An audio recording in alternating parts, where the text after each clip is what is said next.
supaya tanaman aglonema subur, rimbun, dan berdaun banyak. Dalam menanam aglonema wajib kita perhatikan media tanamnya, karena media tanam aglonema ini mempengaruhi 80% dari keberhasilan kita menanam aglonema. Karena akar aglonema ini termasuk jenis akar lunak atau akar yang tidak bisa menembus media tanam yang padat, maka media tanam harus kita pilih yang berongga di dalamnya, supaya akar-akar tersebut bisa menyelinap di antara rongga tersebut dan semakin berkembang dan beranak seperti ini. Anakannya pun daunnya sudah besar. Dan komposisi media tanam untuk aglonema itu harus wajib poros dan memenuhi unsur hara makro dan mikro. Dan untuk memenuhi dua syarat aglonema tersebut, di sini saya menggunakan media tanam cuma 3 bahan.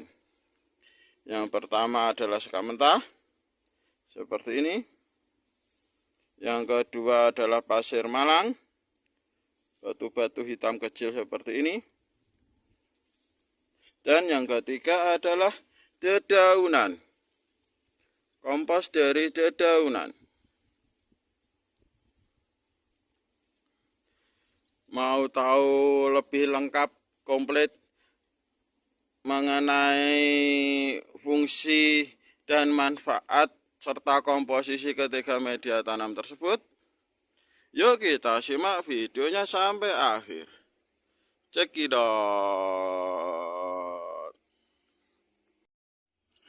Dan inilah ketiga media tanam yang saya sebutkan tadi, yaitu sekam mentah, kompos dedaunan kering, dan pasir malang. Untuk fungsi dari masing-masing ketiga media tanam ini adalah sekam mentah karena sifatnya itu tidak mengikat air sehingga menyebabkan dia poros, dan dari porosnya tersebut menciptakan rongga-rongga atau ruangan kecil yang ada di dalam media tanam untuk akar menyelinap dan berkembang. Tapi kelemahan dari sekam mentah ini adalah kekurangan unsur hara makro dan mikro yang dibutuhkan oleh tanaman. Makanya untuk memenuhi unsur hara tersebut, saya menggunakan kompos dedaunan kering. Karena kompos dedaunan kering ini kaya akan unsur hara makro dan mikro. Bisa dibuktikan di alam liar atau di hutan atau di bawah pohon-pohon bambu, tanamannya tuh pasti subur. Cuma bermodalkan dedaunan dari pohon tersebut yang rontok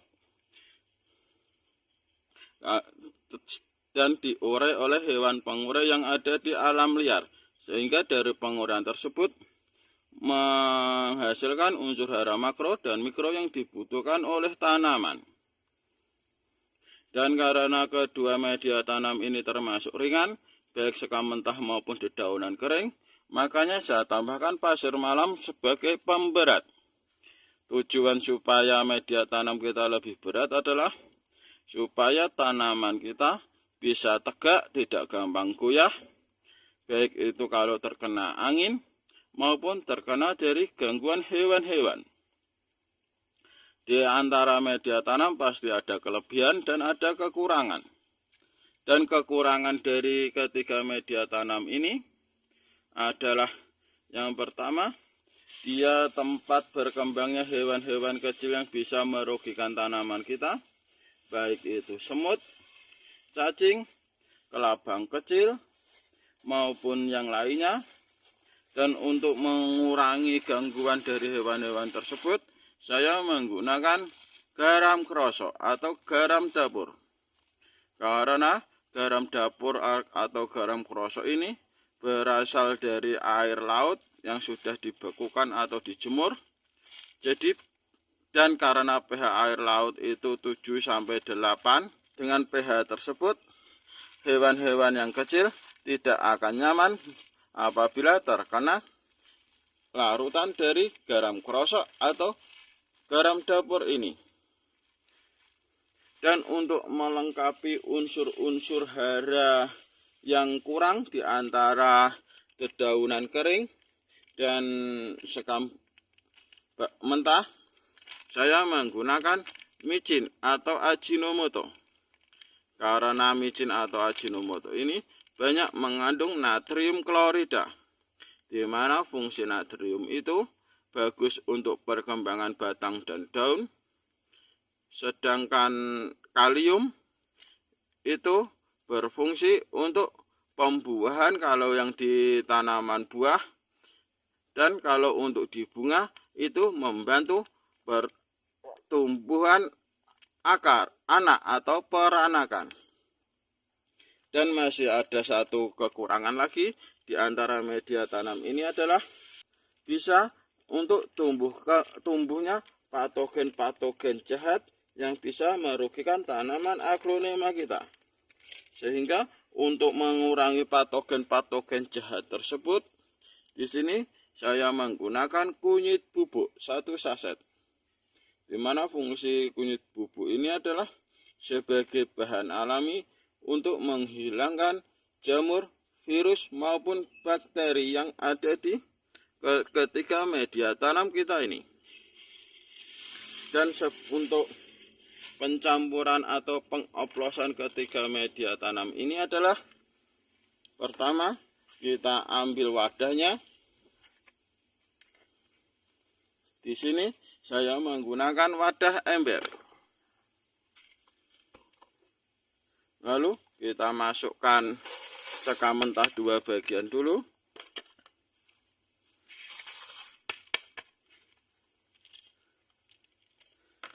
Dedaunan kering 1 bagian.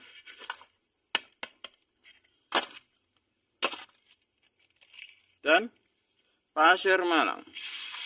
Untuk pengoplosan ini kita lakukan secara bertahap. Tujuannya supaya media tanam ini benar-benar tercampur secara merata.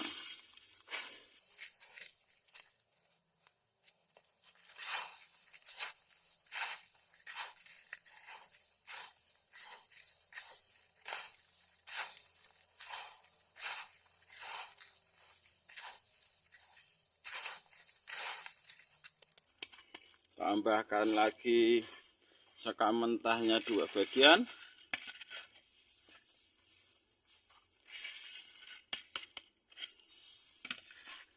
Dan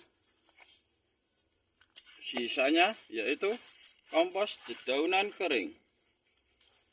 Untuk dedaunnya ini pastikan yang sudah benar-benar kering atau yang sudah tidak mengalami proses pembusukan lagi. Karena kalau kita tidak memilih dedaunan yang kering atau dedaunan yang masih melalui proses pembusukan, nanti akan menimbulkan patogen-patogen jahat waktu proses pembusukan tersebut.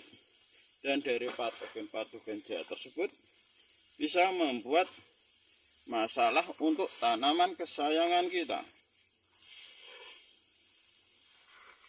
Untuk media tanam aglonema, usahakan tanpa tanah biarpun sedikit, karena kalau ada tanahnya itu lama-lama tanahnya akan mengendap dan bisa menyebabkan media tanam kita menjadi tidak poros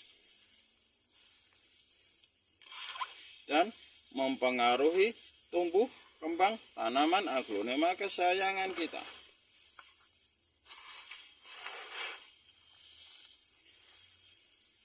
Setelah ketiga bahan media tanam aglonema tanpa tanah ini tercampur seperti ini, kita ambil ember.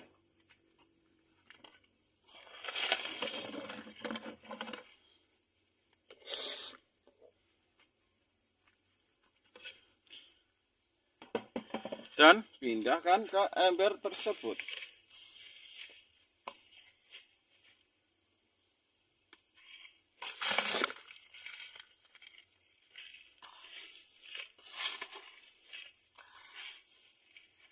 tujuan dari pemindahan ke ember ini adalah untuk proses fermentasi dan sterilisasi. Seperti yang saya bilang tadi, kelemahan dari media tanam ini adalah masih memungkinkan untuk berkembangnya baik hewan-hewan kecil maupun jamur, virus, bakteri yang bisa mempengaruhi kesehatan tanaman aglonema kesayangan kita.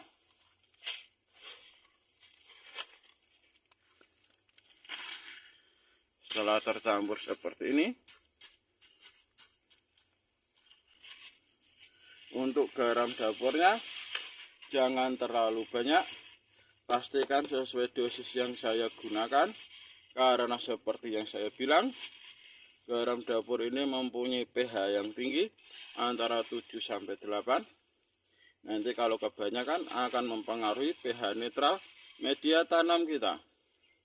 Jadi saya menggunakan 6 sendok teh seperti ini. Ini yang kelima dan yang keenam. Untuk micin kita gunakan 3 sendok teh.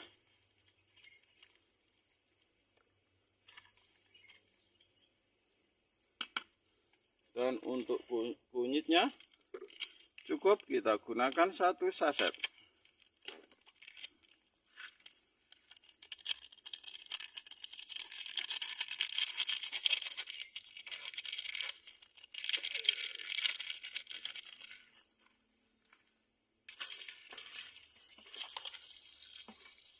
Kita isikan air.